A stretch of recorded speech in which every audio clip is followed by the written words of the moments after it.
here we are at a very dark site in the Isle of Wight.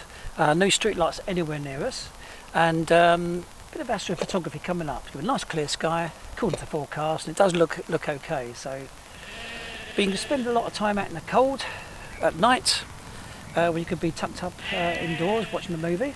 But anyway, what you don't want to do is waste your time. And one waste of time is using cheap, lightweight tripods. It might be good for backpacking. Might be easy to purchase, of course, £15–20 or so. The thing is, though, they're very flimsy legs, slightest bit of buffeting, a little bit of wind, and it's going to move the whole thing. This stem makes it even worse. All right, because what you do is you're magnifying all the vibration from wind or any sort of movement in the ground, and the whole thing which you've magnified in the image. Your stars will have little tails on them, and it'll be a completely waste of time. All right. So what you do not do first of all is use this little stem. So lower it down. Right, that's the first improvement you can make. The second improvement, what you do is compact the whole tripod down like this. So you can now put your camera on, load down the ground, point it upwards of the wide angle lens or so, and click away, and you'll be fine. At least this will be fairly steady, and of course more streamlined because it's lower down.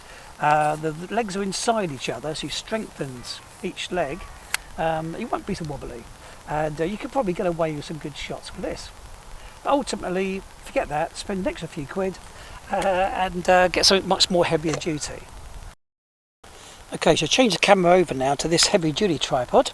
It's actually a video dedicated tripod rather than just still cameras. And it's got a nice long armature here, so you can accurately point the camera to any part of the sky. Okay, got very smooth action, so it's very good for video work if you've actually got video in the stars.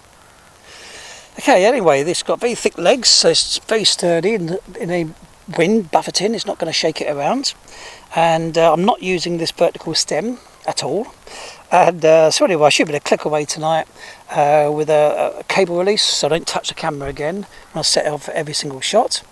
And anyway, so it should be more rewarding stargazing instead of wasting my time producing blurry images because I've got using a cheap thin tripod.